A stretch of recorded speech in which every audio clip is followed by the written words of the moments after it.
I find it amazing just how transient my brain is when it comes to success, and how how sticky it is when it comes to failures. I can still remember things that I missed out upon, things that I lost, things that I did wrong from when I was like a young teen, things that have zero relevance of my life right now. I still replay them. My brain still brings it up and was like, hey, remember that time you fucked up? Remember that time you did that embarrassing thing? Remember that time where you judged wrongly? Think about it. Oh, you want to go sleep? Think about it again and again. just the most random, useless thing with people that I don't speak to anymore, with activities that I don't do anymore that have zero relevance. My brain's like, no, think about it. Contrast that against wins, against things that I've been aiming for, that I've been doing, that I've been growing towards, that I would never have dreamed of doing. It's like, oh, cool, you did the thing. Anyway, remember that time you fucked up? It's like, I don't know the ratio, but it feels like successes are maybe 1% versus 99% of failures in terms of strength. I just want to list through a few of the things that I'm doing that are successful that my brain just doesn't want to hang on to. The moment I almost accomplish it, it's like, okay, next thing. Okay, next thing. I've got a few Instagram accounts. I've got my main one at Zach P. Phillips, but I've also got another one, Kink Sex Positive. And that second one is growing at about 50 to 60 followers a day. And on both of them, I've recently got people interested in affiliate marketing. For the Kink Sex Positive account, it's a sex toy company, and I've sold a couple of products. I never thought that would happen. This is amazing. But once again, sold those few things. I'm like, next thing. And I've got another one coming along in the mail soon. A anti-anxiety breathing device that looks pretty cool.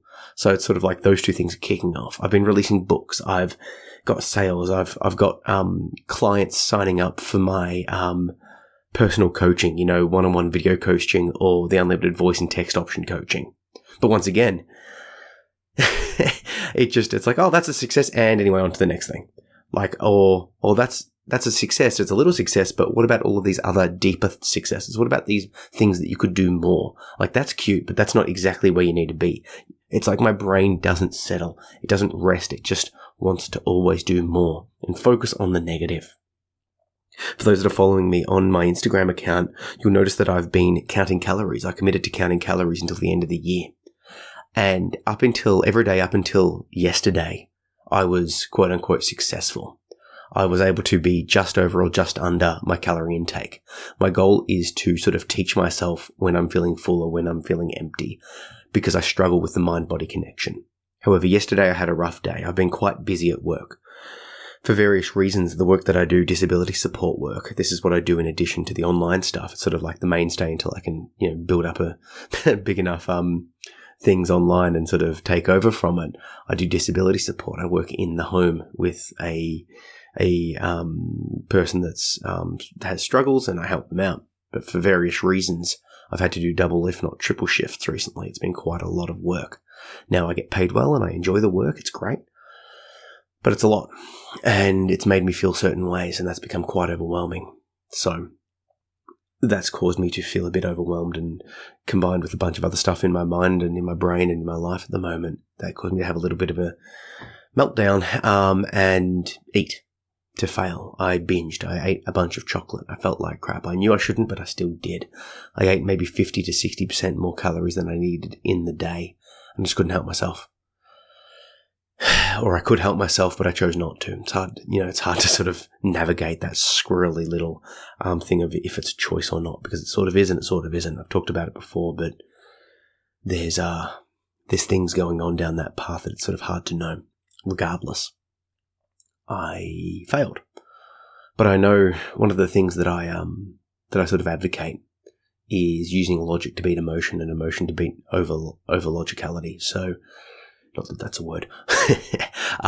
So I know that logically, if I'm successful 30 days out of 31 days, if I'm successful 29 out of 30 days of a month, in the year, I would be successful 330 days. That applies to dieting, to meditating daily, to exercising daily, to any new habits. If I'm successful every day bar one in the month, then over the long term, functionally, I am successful.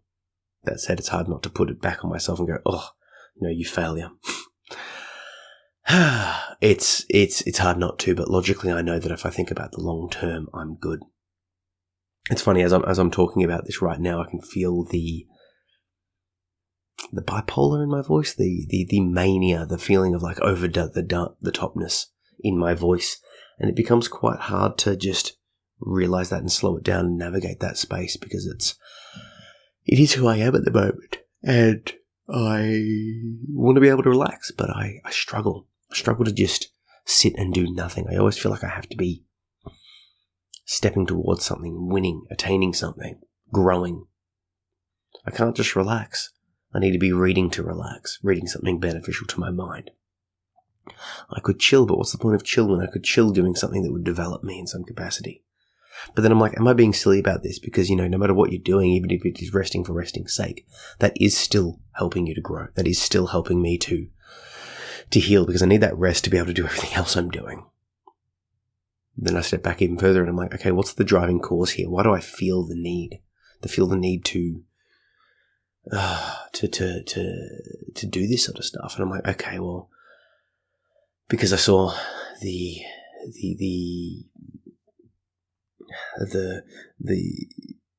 just terrible influence, the terrible role model that my father was and the people in my life have been. And I want to not be that. I was talking to my partner saying like, the consistency is something that I worry. But when I look back over my past, I'm clearly good at it. I clearly am able to be consistent. I can clearly turn up. And yet that's one of my biggest fears, is that I won't be able to turn up. But I look back at my job, I look back at my online career, I look back at everything I'm doing, and it's like, no, I am able to turn up. But those days that I break down, those days that I fail, those days that I rest, those days that I can't work, those days that I don't exercise, they come along rarely, but when they do, they hit me with like a freight train. And I get just so worried that I'm like, oh, I'm not doing enough. I'm becoming my father. So I guess if we tie it right back to the start where I'm talking about this anxiety approach, this constantly having to work, this idea of, success versus failure, my brain focusing on failure, that's like adaptive, right? It's adaptive in the sense that we're adapting to the stresses of the environment. We're adaptive to the idea that we've got to keep pushing to survive. That makes sense. But fuck me, it's hard. It's hard to live in that space of negativity. Part of me wonders if humans getting consciousness and the ability to think about thought is beneficial. It just leads us down that neurotic path. There's a book that I've been reading, called The Myth of Normal by Gabor Mate. I'll put a link in the show notes. But basically this idea, the premise of this book is all of the mental illness, the trauma, the issues, the drama that we deal with in our minds, that I deal with, that a lot of you deal with, isn't necessarily genetic. It's a function of the environment.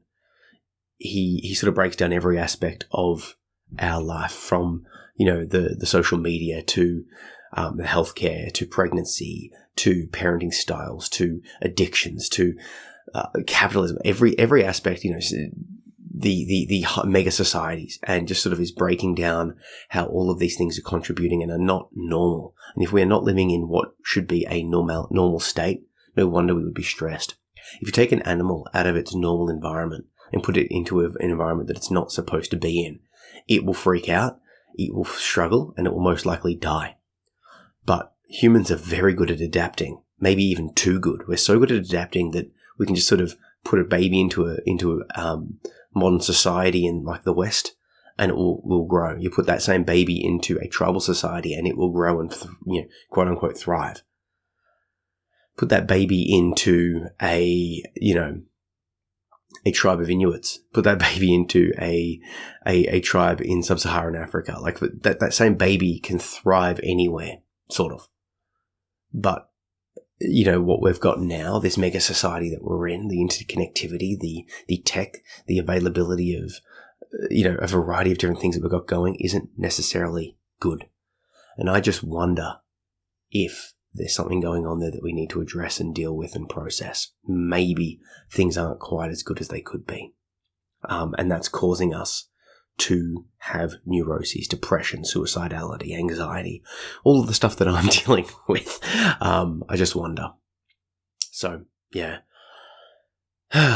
Regardless of all of this, I'm working on a bunch of stuff, and I wanted to share some of the stuff I'm working on with you. I've got another collection of poetry coming along. I'm in the process of finalising the audio for that. It's going to be called A Requiem for What Could Have Been. Once again, another collection of poetry similar to Bound to the Wings of a Butterfly. I'm going to keep just putting out collections of poetry as I get to that. This one has about 80 to 85 poems in it. Around that sort of mark, that 70 to 90 poems, I'll just put another collection together because it seems to be a pretty good size for a book. And it's sort of like as I look through my poetry collections, I can see my mind and my brain changing, my poetry style changing. So I'm working on that. I'm also working on another book called How to Write Evocative Poetry. Because I see people reading my poems and getting this idea, like I write as writing therapy. It helps to heal, to process, to grow. But people get intimidated by the talent disparity. I've been writing for years now. So, of course, I'm going to be well practiced and good at, the finished product. But that's not the point. The point of writing therapy is just to get it out on the page. But also I know that people want to write well. So I thought that I would write the intersection between that with the book How to Write Evocative Poetry. So that's going to come out at some stage. I'm also working on Kink Volume 2. That's a collection of BDSM and kinky-inspired short fiction and poetry. So that's coming along. And sort of a bit more down the line, I've got a fiction novel that's going to come along. I'm not going to really talk about the details of that one because it's the more I talk about it, the less motivated I am to do it. There's this sort of parallel there, but it is coming. I am writing it. And I'm also going to write a follow-up to How to Get Your Shit Together that's, to date, my best-selling book called How to Keep Your Shit Together, which is sort of like the lessons learned of like once you sort of start surviving and sort of move into that thriving space, how do you stay there? How do you keep going? So it's like an updated thing of what I've learned since then. So that's going well. I've got, like I said, the affiliate marketing's growing. The Kinky Conversations podcast is growing. I'm releasing more courses on Insight Timer. I've just released a using meditation to enhance lucid dreaming course on Insight Timer. I'm still publishing stuff on Skillshare, although they're not the best at releasing and putting my stuff out because some of the topics they don't really quite like. So I'm thinking about putting the courses that they don't like up on a different sort of video course platform. And of course, I'm doing the mindset coaching and mentoring. So what I'll do is I'm going to put a link to my website in the show notes, and you can just explore the website and see all of the different stuff that I've got up. And I invite you to stay tuned to see all of the stuff that I've got going on, because it's just, I'm sort of chipping away. And like I said before, like I'm so worried in my mind that I'm not consistent, but then I look back over my mounds of work that I've done. And it's like, yeah, well, I am consistent. I do meditate basically every day. I do exercise basically every day. I am able to put out books and podcasts and courses and content, and I'm able to connect. I'm able to do this. I'm able to grow. But just sometimes it doesn't feel like that. So beyond all of that, I'm going to leave you with a chapter from the book, How to Get Your Shit Together. My partner Maria is like, you should be pushing this so hard because it's your best thing. Like, I'm selling maybe 4 copies of it a day, either as ebook, paperback, or audio copy. So it's doing well. But I don't know, ever the artist, I sometimes struggle with the selling department versus the wanting to create the next thing department, and just putting it out there and just hoping people will like me and explore and find it for themselves. But the reality is that's not how the world works. So she's saying to me, I should start sharing more content from How to Get Your Shit Together. So what I'm going to do is find a chapter from that book and share it with you. And maybe that'll encourage you guys who haven't checked it out yet to grab a copy. You can also check it out on my website and read a bunch of it. It's up for free. Any sort of stuff that I put out there that can help other people, over time will get it up for free. And I think at least half of it's up there at the moment. So, so I'll leave you with the chapter from How to Get Shit Together. There'll be links in the show notes to check out more of it and grab a copy and all of that good stuff, you'll be able to check out my website and everything else that I've talked about in this episode. Anyway, I just want to leave you with the idea of that if you're building a habit and you fail as I did yesterday, just get back on. The failure is if you let it break. The success is if you do break and then you get back on and keep going the next day and the day after that and not let it sort of ruin everything. So with that, here's a chapter from the book, How to Get Your Shit Together.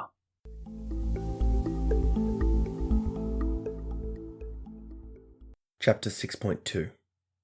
It is never the right time. Don't wait. The time will never be just right. Napoleon Hill. There are as many reasons not to follow your dreams as there are dreams to have. I know this from first-hand experience. For the longest part of my life, I was just waiting. I was safe, stuck in a comfortable rut, with my anxiety holding me back from taking any real actions towards pursuing my dreams. I wasn't unhappy, but I was far from satisfied. I knew what I wanted to do. I had massive goals that I wanted to achieve, things that I wanted to create, and challenges that I wanted to attempt. Bucket list kind of things. But I was too afraid to take action. I was waiting for the right time, then I would act. Then I would take the plunge and start living my life. I figured that once I had a secure base to operate from, I would finally feel comfortable taking action. The problem was that the goalpost kept shifting. There was always another reason not to take action. Every time I solved a problem that was holding me back, I would notice another problem. Solving that one problem only revealed another. So I kept to the status quo and continued waiting. My anxiety was masquerading as prudency. I would watch each year pass and say to myself that next year will be the year that I act. Once I had resolved the issues in my life, I would be free to take action. Unsurprisingly, this never happened. As time passed, my mental health deteriorated. My anxiety skyrocketed and depression flared up. It had become so bad that I began to struggle with self-harm and suicidal thoughts. I wanted out, but I was too afraid to do anything to change my situation. So I broke down, suffering from a quarter-life crisis of sorts. It was clear that unless I accepted that it would never feel like the right time to take action, I would never take action. This realization, of course, didn't resolve the anxiety or solve the problems that I thought needed addressing, but it did help me to realize something. Everyone has issues that they're facing, yet people still do amazing things. Every story of success begins with challenges. Every time someone pursues their dreams, they do so in spite of the barriers that stand in their way. It didn't feel like the right time, yet they took action and got the results. So I stopped teaching in high school full-time and upskilled to become a martial arts instructor. I also began writing, vlogging, and podcasting, sharing my story with the world and helping others through similar life circumstances. I started traveling and trying new hobbies. I had a child. Was there challenges and setbacks? Of course, but just as I discussed in chapter 1.5, Overtly State Your Anxiety, my worst fears never eventuated. I did have issues, of course, but I was able to address them at the time. The best part? By overcoming those challenges, I grew stronger. Take action. At the top of a page, write down a goal that you want to achieve. Below that goal, write down every reason that you are not taking action on it yet. These are things that if they were resolved, you'd begin following your dream today. I've listed some common reasons below, but please add more of your own. For example, you are too busy. Work commitments take away the necessary time. Your spouse or family is not supportive. You don't have the experience or skills needed. You don't have the required startup capital. Market conditions are not right at the moment. You are too young. You are too old. Your children are not the right age to make the change. Your other goals are stopping you. Friends and family don't see your vision. There are no opportunities to do your dream given where you live. You are too mentally distracted at the moment. Your mental afflictions will stop you. Review your list and ask yourself the following question. Will there ever be a time in which all of your reasons to not take action on following your dreams will be resolved? If you answered no, then you now have two options. Either you give up on your goal, or you accept the fact that there will always be reasons that you shouldn't do it, but you will attempt to do it anyway. Remember, there will always be a reason not to act, yet people accomplish goals all the time. Let's say you have the goal of writing a novel. You could easily say to yourself, with my work commitments, young child, and social obligations, I don't have the time right now. When things settle down, I'll write it then. This seems like reasonable enough a compromise. When life gives you the opportunity to do so, you will write.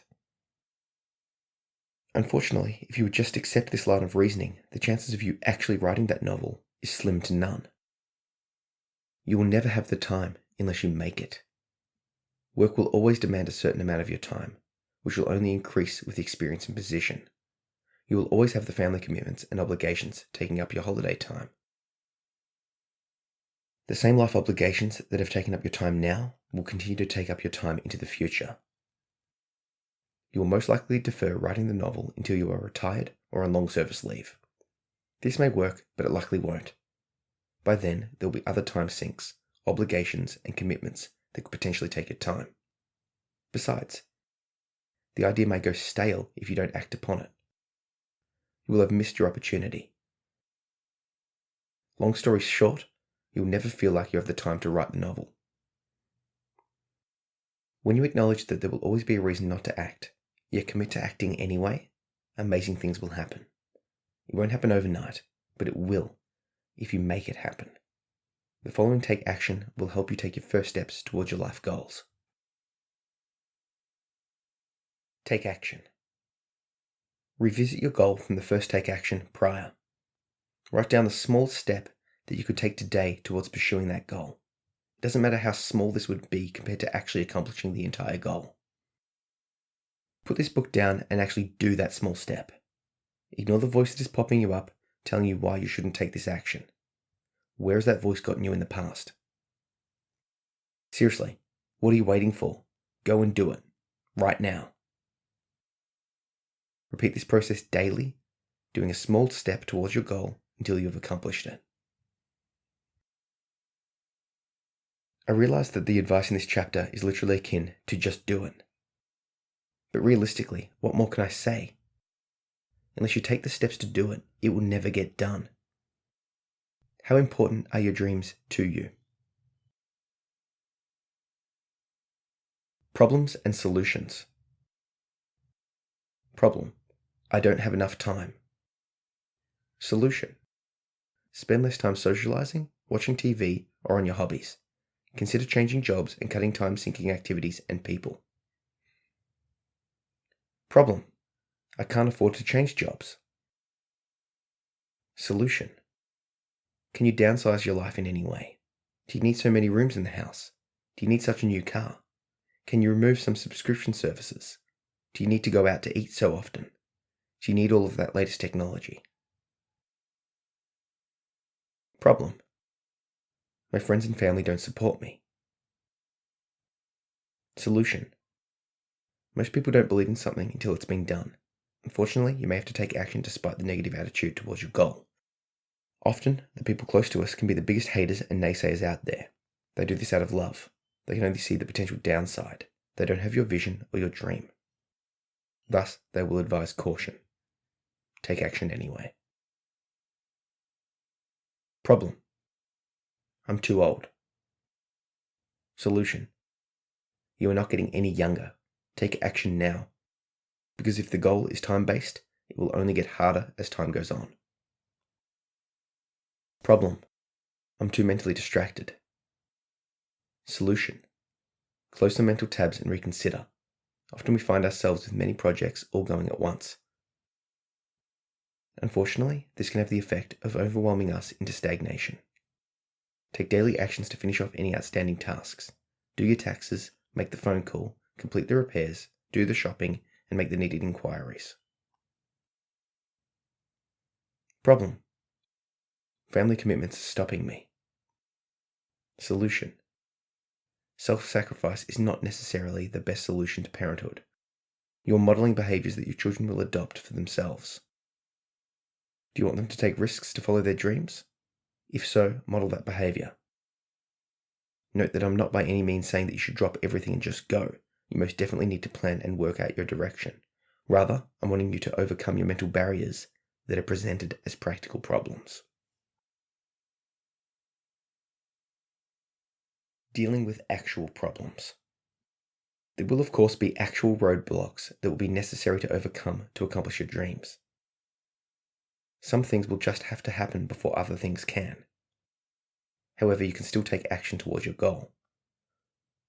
Although it may not feel like it at the time, working on and completing the first task is in fact taking action towards your overall goal.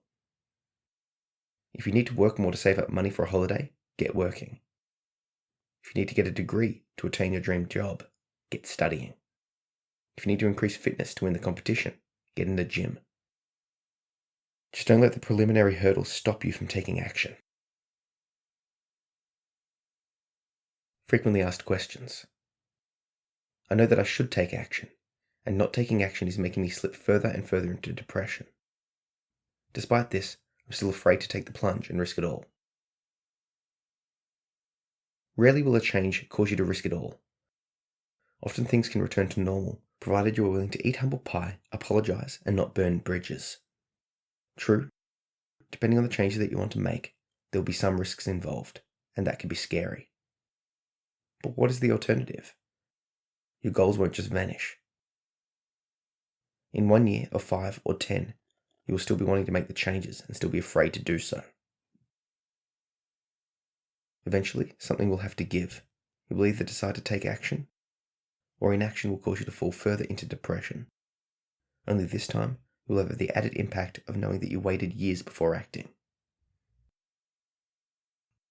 I would suggest talking through this fear of action with a competent counsellor or a trusted friend who will help you to really dig down into the specifics of what exactly is holding you back. If you are open to their feedback, their detached perspective could help you to realize that taking action is not as risky as it seems now. Alternatively, they could help you to implement strategies to cope with the risk that is present. Summary. Recognize that it will never feel like the right time to take action, and that there will always be a reason not to follow your dreams. Do it regardless. Taking action is the only way to achieve success.